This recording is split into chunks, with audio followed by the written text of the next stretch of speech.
जगन्नाथ महाराज का भव्य रथ, कील और कांटों को बिना इस्तेमाल किए बनाया जाएगा भगवान का ये वाहन। हमारे साथ समझिए खबर का पूरा आवाहन। देश से लेकर विदेश तक होती है इस भव्य रथ की चर्चा।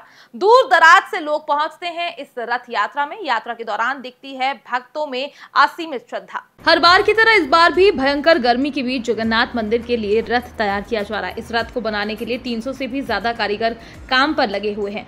आज हम आपको इसी यात्रा और इसी रथ के बारे में जानकारी देने जा रहे हैं, जिसे सुनकर आप भी गदगद हो जाएंगे। जैसा कि इन्हीं दिनों से जगन्नाथ यात्रा का हिस्सा बनने के लिए दूर दराज से लोगों का आना शुरू हो जाता है। जगन्नाथ महाराज की रथ यात्रा में भाग लेने के लिए भव्य जन सैलाब उमड़ता है, जिसका नजारा भी देखने लायक होता है।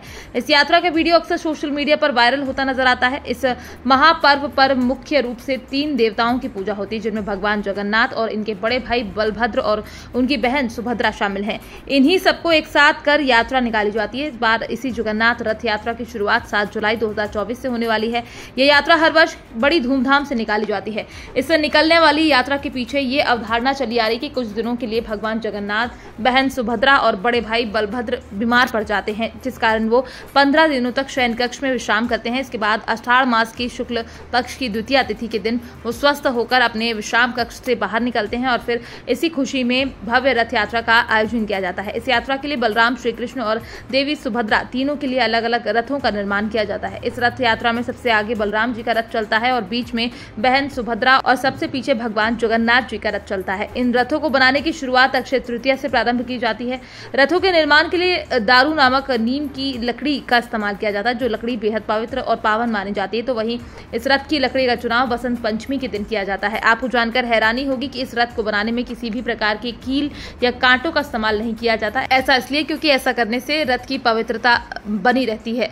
इसको लेकर शास्त्रों में वर्णित है कि किसी भी आध्यात्मिक कार्य के लिए कील या कांटे का इस्तेमाल नहीं करना चाहिए। ऐसा करने पर आध्यात्मिक कार्य अपवित्र होता है। इसी के साथ अगर इस रथ में ऊंचाई की बात करें तो रथ निर्माण के समय रथों की ऊंचाई का विशेष रूप से ध्यान रखा जाता है। हर साल बनने वाले इस रथ में एक समान ऊंचाई के ही बनाए जाते हैं। इसमें भगवान जगन्नाथ के रथ की 45.6 फीट ऊंचाई होती है। बलराम जी का रथ 45 फीट ऊंचा होता है और देवी सुभद्रा का रथ 44.6 फीट ऊंचा बनता है। तो वहीं अगर बात करें कि इन रथों के नाम क्या क्या होते हैं, इसको लेकर मिली जानकारी के अनुसार बलराम जी के रथ का नाम ताल ध्वज है, जो लाल और हरे रंग का हुआ करता है। तो वहीं सुभद्रा जी के रथ को दर्पदलन अथवा पद्म रथ के नाम से जाना जाता है। इस रथ की पहचान काला या नीले रंग का होता है, साथ ही इसमें लाल रंग भी लगाया जाता है। तो वहीं भगवान जगन्नाथ के रथ को नंदी घोष अथवा गरुण ध्वज नाम से जाना पहचाना जाता है। इनके रथ का रंग लाल व पीला हुआ करता है। फिलहाल आपको ये खबर कैसी लगी, इसको लेकर आप क्या कहना चाहते हैं, आप अपनी राय हमारे साथ कमेंट बॉक्स में लिखकर साझा कर सकते हैं। Bureau report, PDN news.